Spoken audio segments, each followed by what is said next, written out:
Welcome to Springdale's 2025 Candidates Night. This event is hosted by the Springdale Community Forum, a volunteer, nonpartisan group created to provide a fair and open space for civic dialogue. Our goal is simple but important: to give residents the opportunity to hear directly from the candidates, learn about their perspectives, and engage thoughtfully with the issues that shape our community. Before we begin, I'd like to take a moment to recognize and thank the committee responsible for making tonight's event possible: Jude Figlow, Darcy Carlson, and Adrian Player. Thank you all for your incredible contribution of time, knowledge, and energy in bringing the Springdale Community Forum to life. Since October 1st, the forum has received approximately 120 questions from residents, which we have carefully reviewed and refined into the questions that will be presented tonight. Finally, we extend our sincere thanks to the town of Springdale for providing this venue at the Canyon Community Center and to the town staff for their assistance and support in hosting this event. Now I'd like to introduce our moderator. The Springdale Community Forum is honored to welcome Kevin Jacobson as our moderator this evening. Mr. Jacobson is the chair of the Political Science and Criminal Justice Department at Southern Utah University. A retired U.S. Army colonel, he served more than 30 years in the Judge Advocate General's Corps, where he gained extensive experience as a prosecuting attorney, defense counsel, and criminal justice administrator. Over his distinguished career, he led some of the Army's largest legal operations worldwide and taught criminal law as Associate Dean at the Army Judge Advocate General School. Mr. Jacobson holds degrees from Utah State University, Brigham Young University, the Army Judge Advocate General School, and U.S. Army War College. He's been a member of the Utah State Bar since 1984. Colonel Jacobson, we are grateful for your participation this evening, and we thank you for your service. If everyone will please join me in welcoming Colonel Kevin Jacobson.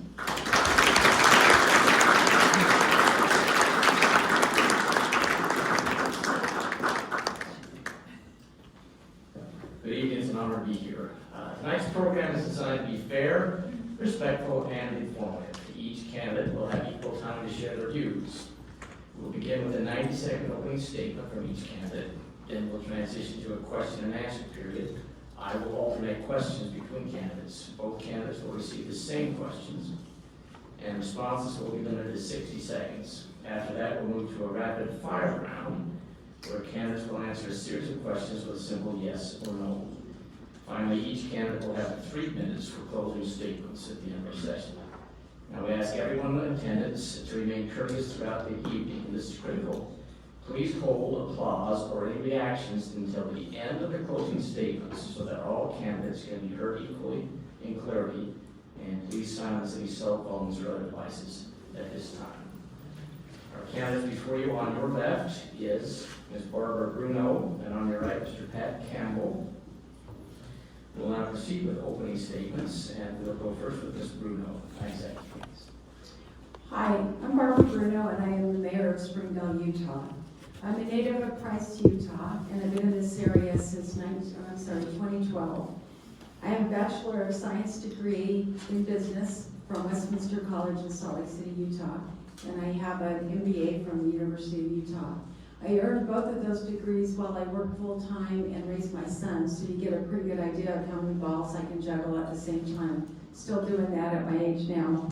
I had a 45-year career, and I held leadership positions in the private sector, and then I was chair of the planning commission, so I also held a leadership position in the public sector before becoming mayor. I decided to run 4 years ago in order to enhance the resident experience in Springdale, and that is still my absolute focus. While I'm only one of 5 votes on the town council, I've led out on a lot of the initiatives that we've completed over the last 4 years. There are too many for me to mention right now, but the ones I'm most proud of are probably getting fiber to every resident in the town of Springdale and getting Verizon cell service between LaBerkin and Rockville. Those 2 projects will benefit millions of people for years to come. I'm very proud of that. I said 4 years ago that I thought I was the right person at the right time, and I believe I'm still the right person. You should have received a letter in August outlining the accomplishments of the last 4 years, and then you should have received one this week talking about what I'm still working on. Everything on that list will benefit residents of Springdale now and in the future. Thank you, Mr. Campbell. Good evening. Thank you for being here. Your presence shows how much you care about Springdale.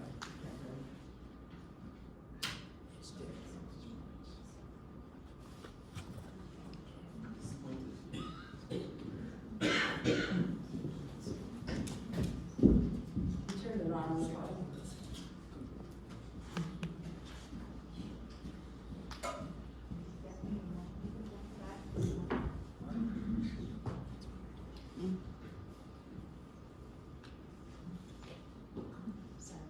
How's that? Excellent. Well, again, thank you for being here. I'm Pat Campbell, and some of you know me from my service on town council and the planning commission. But tonight I want you to know more about the person behind the titles. Right after Riley, my wife and I were married, the following day we packed up a van and headed to West Coast. And when we arrived, she got a job right away, and I had to get a job driving a truck. During that experience, I met a Southern Oregon State police officer who convinced me to apply for a job as a police officer, which I did. And during the interview, they asked me why I wanted to be the police. And I figured I'd tell them the pat answer, which is I just want to help people. But I decided to be honest with them, and I told them, I just need a job. And they hired me. And I thought about telling them, well, I wanted to help people, but I realized that in the 30 years that I was a police officer, it really was about helping people, but not the way I thought. It wasn't about telling them how to solve their problems. It was about helping them solve their problems. I'm sorry. And I found out the best way to do that was to do the right thing at the right time, the right way, for the right reason. See, serving others has shaped who I am, and serving Springdale is what I want to do.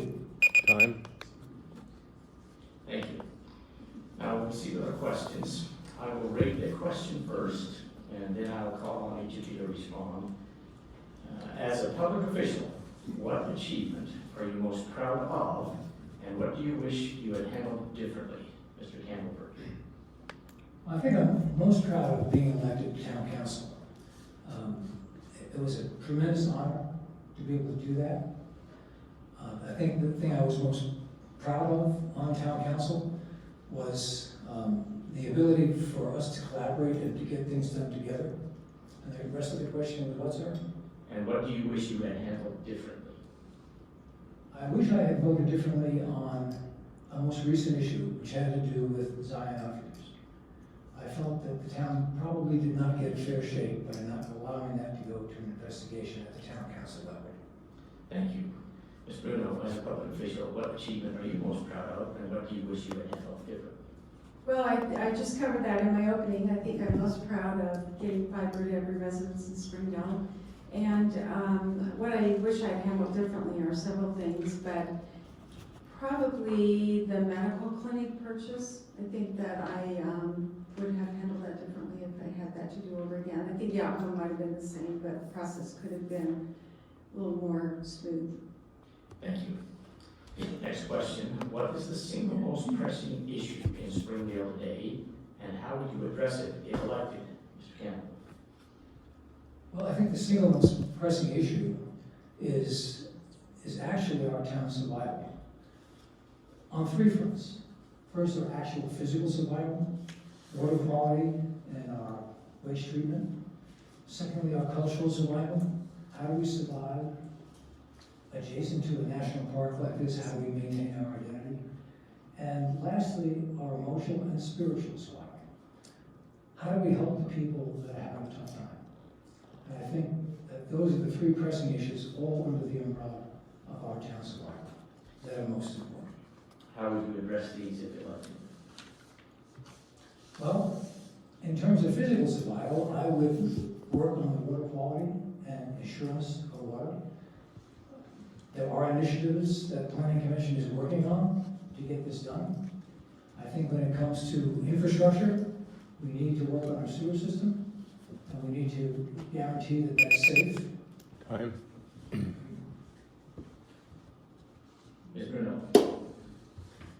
What is the single most pressing issue in Springdale today, and how would you address that if elected? I think the single most pressing issue in Springdale today, from a resource standpoint, is water. We have very old water rights, and we should be good as long as the Virgin River is running. I think it's great that we don't buy water from the Water Conservation District and that we have our own sources, and again, that we have these grandfathered in rights. I think socially, our biggest problem is getting to be division. I think that Springdale's always been a town where we all got along and we're sort of like-minded and love the environment and treated it with respect. And I'm seeing some damage to the resources. I'm seeing some divisions within the town. How I would handle that, certainly water, I will continue to encourage water conservation and bring Utah State University in to work both individually and with the town on how to best use our water.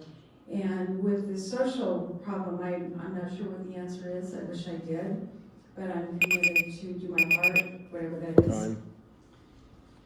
Next question. Considering the significant pressure for unrestricted growth in the state of Utah and Washington County, how do you balance this pressure with residents' desires to maintain a village character? First, Ms. Bruno. There is continuing pressure. I think that here we're in a different position because we're just landlocked and there really isn't a lot of land to build big developments. I work with all the other mayors in Washington County and they have a lot more problem with unbridled growth. But I think here we just have to keep pushing back on developers. We need to keep the 2-story limits on our properties, and we need to enforce our setbacks, enforce our ordinances, and just make sure that we're getting what we want within what we can do legally. I know some people, for example, wish we wouldn't open any more bike shops, but we don't have the right to eliminate those. So like to get more businesses that we want and fewer that we don't, but we do have to work within the law. And so maybe the state will start cooperating with us a little bit more and let us have more say locally. Thank you. Mr. Campbell, considering significant pressure for unrestricted growth in the state of Utah and Washington County, how do you balance this pressure with residents' desire to maintain a village character? I think first and foremost, our zoning laws are strong. But I really think that the Planning Commission, and I give them a lot of credit, could do much more in terms of long-term planning. Much of what the Planning Commission does, and again, I give them credit, is put out fires. But I think the Planning Commission should look forward. Instead of hitting the target that no one else can hit, they should probably hit the target that no one else can see. If we can plan forward and figure out where this development is going to occur, and install zones and enforce the zones in those areas, I think we're going to be okay. But I do agree with the mayor on this. The pressure is on, and it's coming from Salt Lake, and communication with them is important. Thank you. This next is a 2-part question. The first part, in your view, are Springdale's ordinances being enforced evenly and effectively across the community? First, Mr. Campbell. Well, as far as I know, I think that they are. I don't see any discord between how the codes are written and how they're being enforced.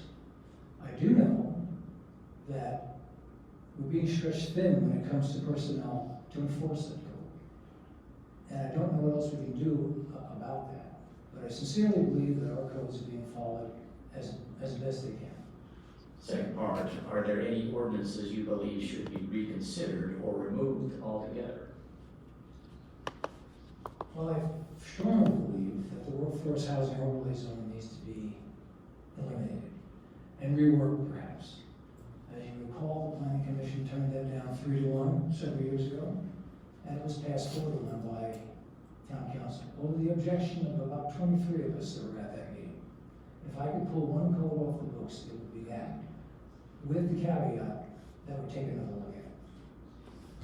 Ms. Bruno, in your view, are Springdale's ordinances being enforced evenly and effectively across the community?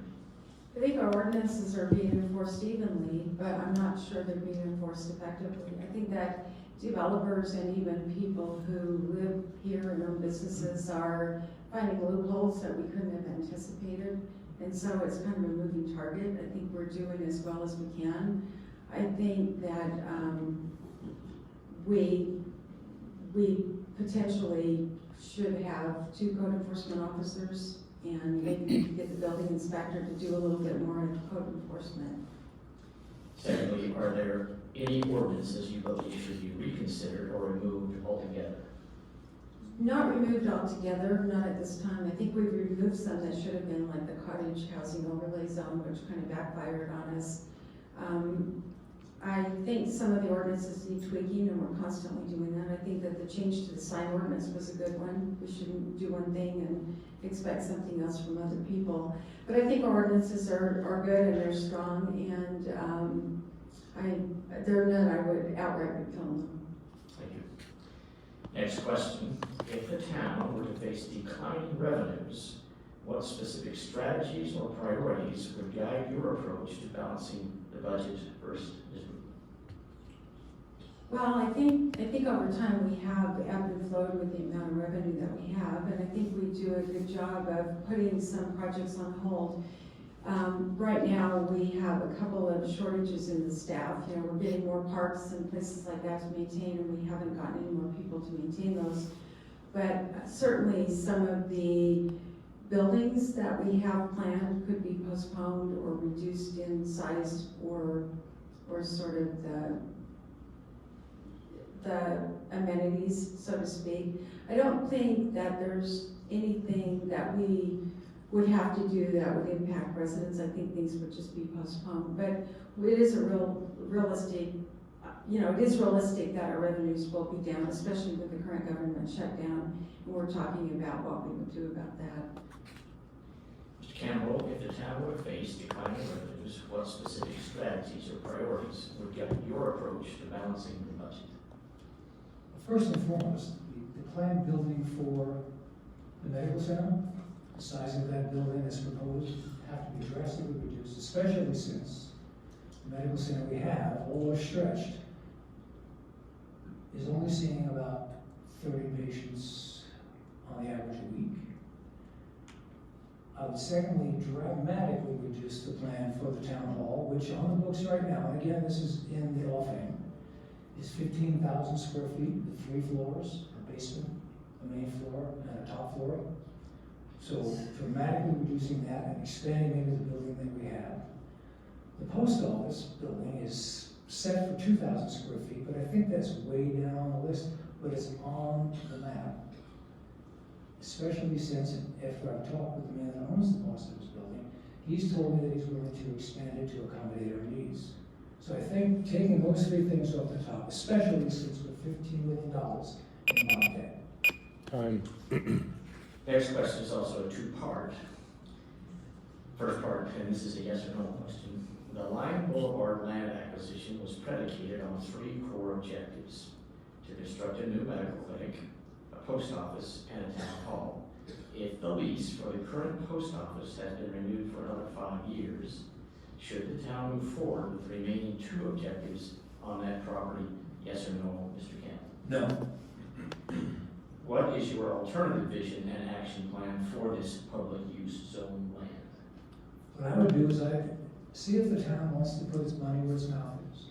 We want workforce housing. We have 2 acres there. We have a parking problem. And 2 residents here in town, we have a perfectly good plan, and I know nobody likes the word parking structure. But a several hundred unit parking structure could be put subterranean on that land, top of which you could put workforce housing. And if you want to put a small medical clinic in the basement or the first floor of one of those buildings, that could be accomplished. That's what I would do with that land. Mr. Bruno, 2 parts. The Lyon Boulevard land acquisition was predicated on 3 core objectives: to construct a new medical clinic, a post office, and a town hall. If the lease for the current post office has been renewed for another 5 years, should the town move forward with the remaining 2 objectives on that property? Yes or no? Yes, absolutely. How would these projects be funded? The medical clinic that's being designed right now is not an overly large building, and we have got funded from the Office of Economic Development for the design. We have expended no money for the building itself, but when the time comes, if there's a need for that building, we will bond it, we will get grants. There's a lot of money available for rural health. The post office, the current owner of the post office cannot expand the post office. We've done a lot of work looking into that.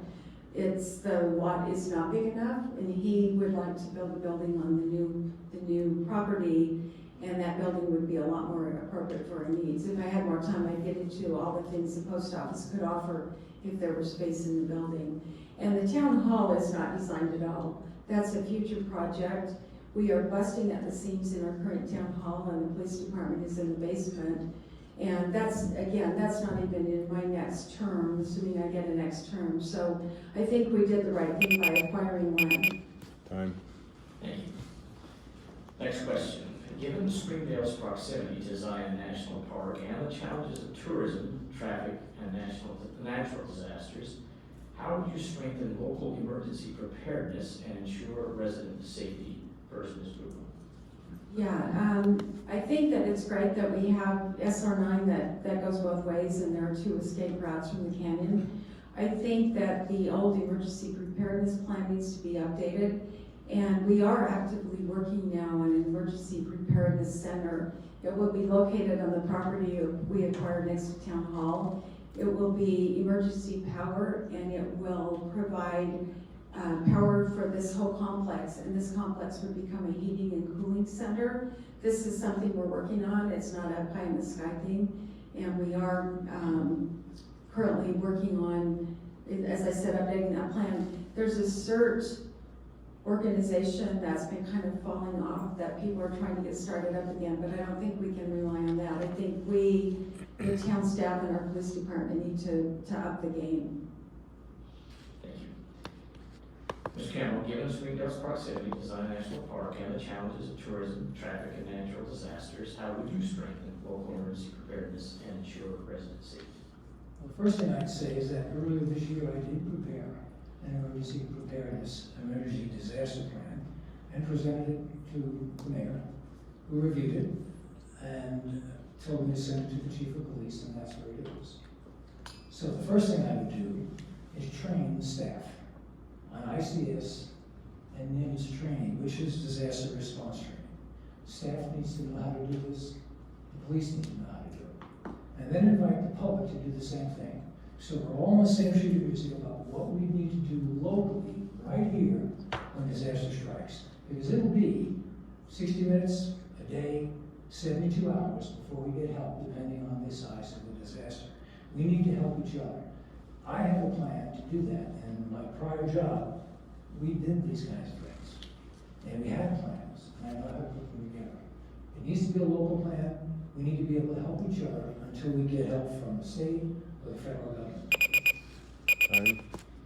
Next question. What actions will you take to increase public participation in town council meetings? And is there any opportunity to change the format of public hearings to encourage citizen participation? Mr. Campbell. Well, the first thing I would do is I would not limit, and I know there's reasons why you shouldn't, but I would not limit the amount of time that a resident makes a comment. I know it's limited to 3 minutes, and I know we have 2 hours, but I have nothing else to do after that 2 hours. So if you want to take 10 minutes to talk about it, let's talk about it. Don't repeat yourself, but we should allow you to make your point, and you should get a response. If the response can't be right then and there, because it's an intricate response, then staff will respond to you later, but you will get a response. We should not sit like 5 lumps on a log when you make a comment. That's the very first thing I would do. The next thing would be voting. We vote now left to right. I would change the voting order. Left first, the next motion, the next person votes first, the next motion, the next person, and the mayor will always vote last, so we know exactly where the mayor stands on any given issue. Mr. Bruno, what actions would you take to increase public participation at town council meetings? And is there an opportunity to change the format of public hearings to encourage citizen participation? Well, I think that our allowing people to make comments at the beginning of the meeting, regardless of the subject, are important. And I think that there are times we have a limit on the amount of time, and times we don't, depending on the number of people in the room and that kind of thing. We cannot take comments and questions from the public and act on those. We need to notice anything we're going to talk about, and that's why we sit like bumps on a log. We can bring those to the next meeting and act on those. But as to the mayor voting last, I have changed the voting order in my term about a couple times. But I think the mayor voting last is letting the mayor off the hook, because by then we know whether that's going to pass or fail. And so I think it, if anything, does the opposite of what Mr. Campbell was suggesting. So I think we could do some random voting or something like that, but I don't think there's any advantage to voting last. Thank you. This next question is also two parts. Some local workers have said they prefer not to live in Springdale because housing here is more expensive and farther from groceries, family, and community activities. They value having a job in town, but not necessarily living here.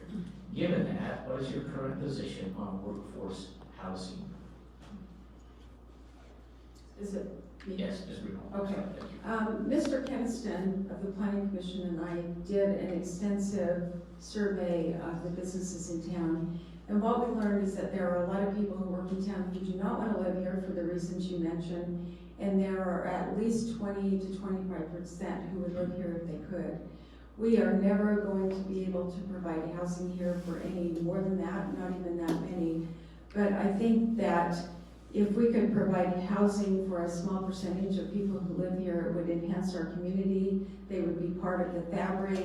We would get more diversity, and frankly, we're aging out and we're losing population. So I think it's really important. And again, I know it's not for everybody, but wouldn't it be nice if those people who want to live here had a shot at it?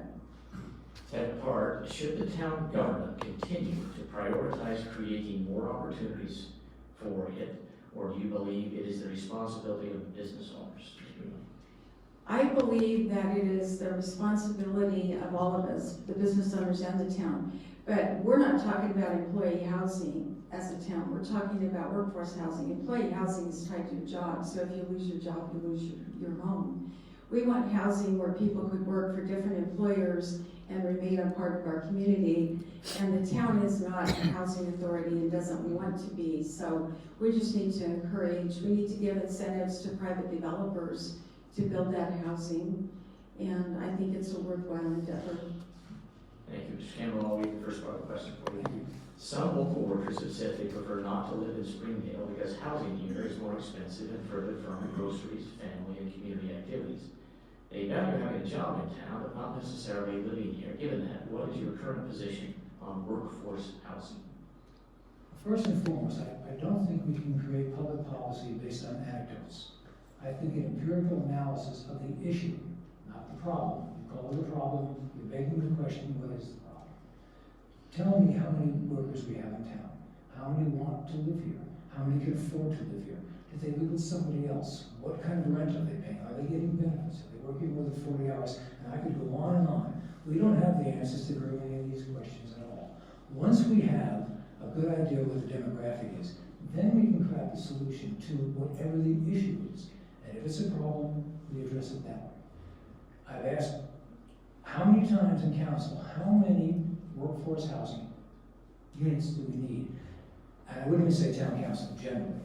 Only one person has told me, and he's on the planning commission, he estimated the number at about 100. Well, at least it's a target.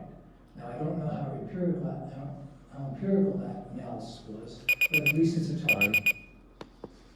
Second part, should the town government continue to prioritize creating more opportunities for housing, or do you believe it is the responsibility of business owners? Well, I think the town needs to create opportunities, but bear in mind, it's not the town's job to build housing for employees of businesses. I think they can assist the business. We can work on zoning issues to help them do that. As far as providing incentives to developers, well, the developer wants to make money, and that's their bottom line.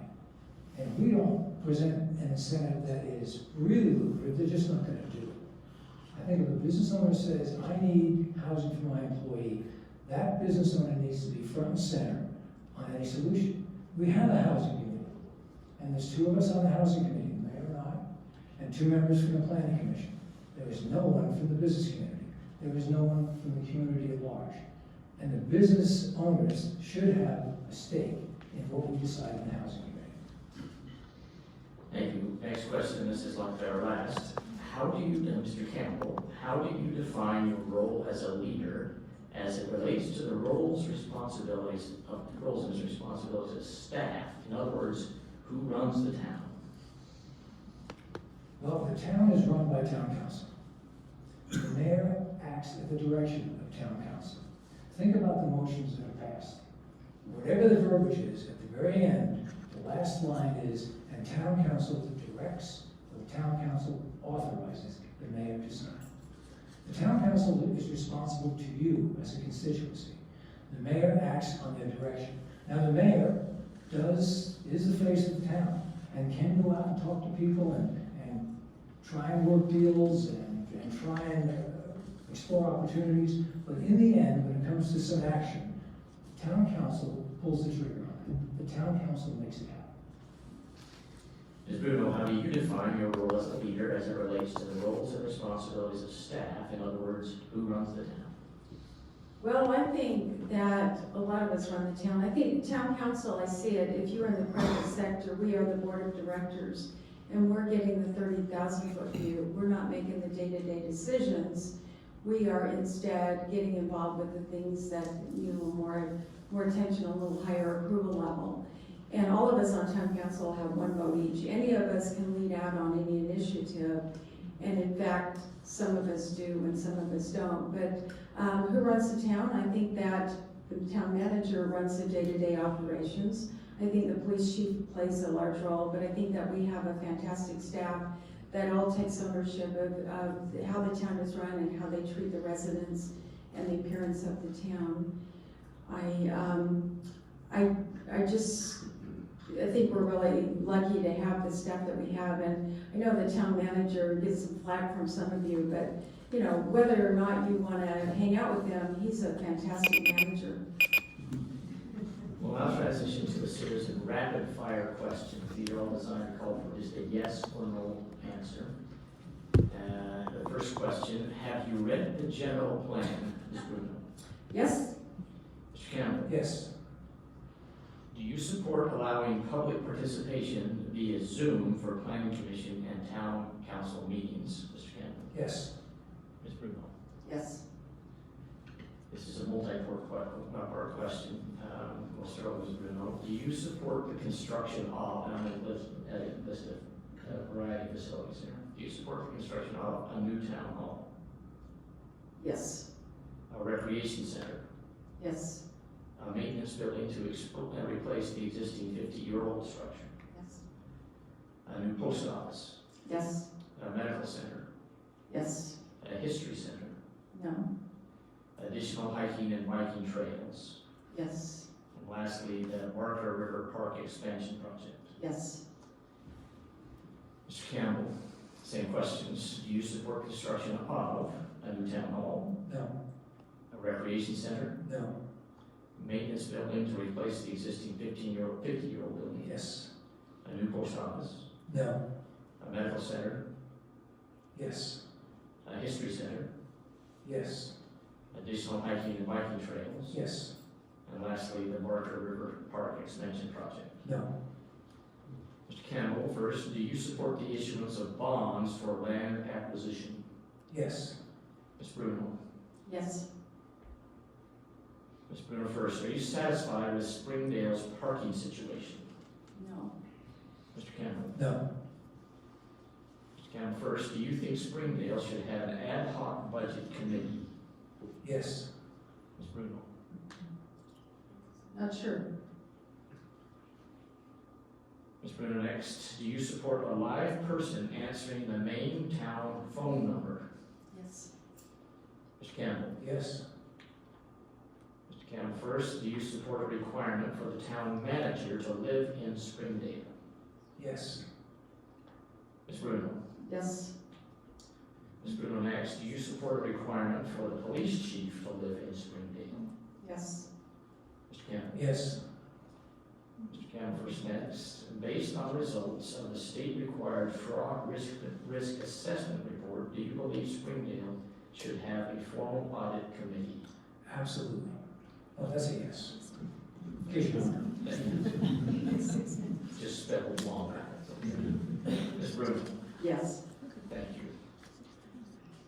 We'll now transition to our closing statements.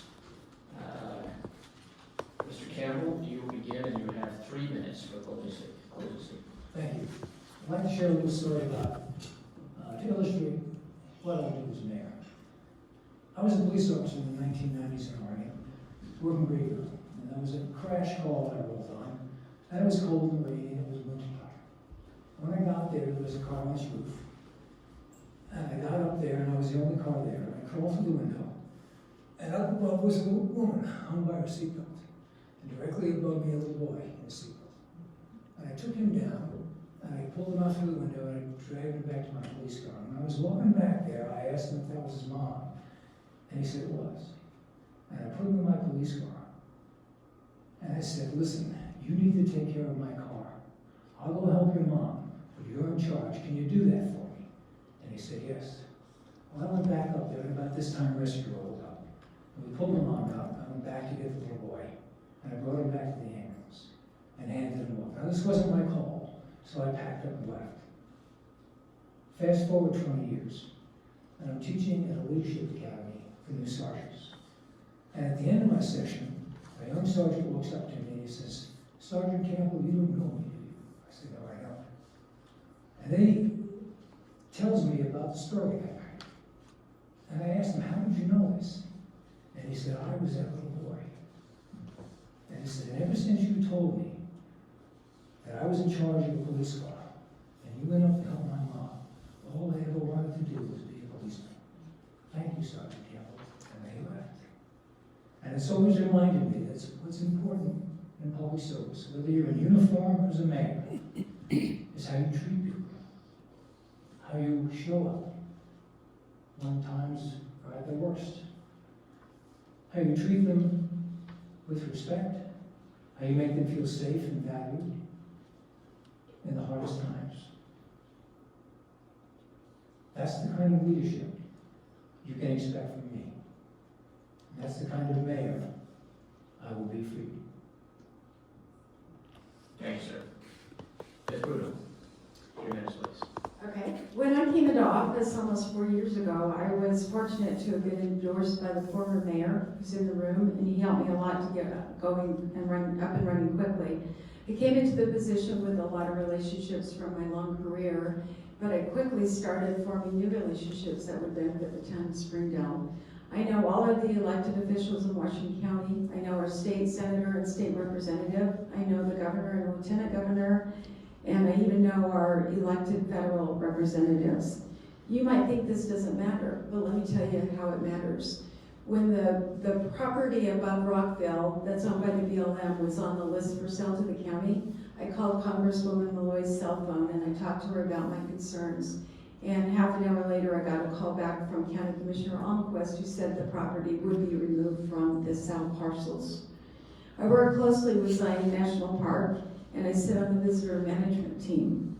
When the state and county decided to reduce the size of that team and get rid of all the municipalities, I fought for Springdale to keep a seat. Nobody is more impacted by visitation to Zion National Park than we are, and we need to be heard. I couldn't have done that without the relationships that I have, and I formed those very deliberately. Notwithstanding the unprecedented negative campaigning we're seeing right now, I and the current council we listen to the community on every issue. We have been elected to do what's best for the community, which isn't always what any one individual or group wants to have us vote for.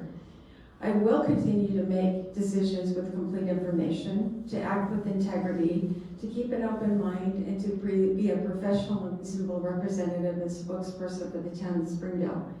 And I will continue to take the high road in this campaign and beyond. If you don't like the way I vote in issues, here's something for you to consider. There have been a total of 36 town council meetings since Mr. Campbell came on council and we served together. We have only voted differently on 3 motions out of 36 meetings. All 3 were in September of 2024, over a year ago. He voted against a parameters resolution without stating why, as protocol would have him do. He voted against the employment agreement for the town manager because he felt there should have been a 3-year term. and he voted against a motion to approve a development agreement for workforce housing at the Bid and Spur property, again, without saying why. Given that our voting records are practically identical, why wouldn't you vote for the candidate that has the relationships, the experience, and the momentum? I'd be honored to continue to serve, and I respectfully ask for your vote. Thank you. Thank you. Let's have a round of applause for our candidates.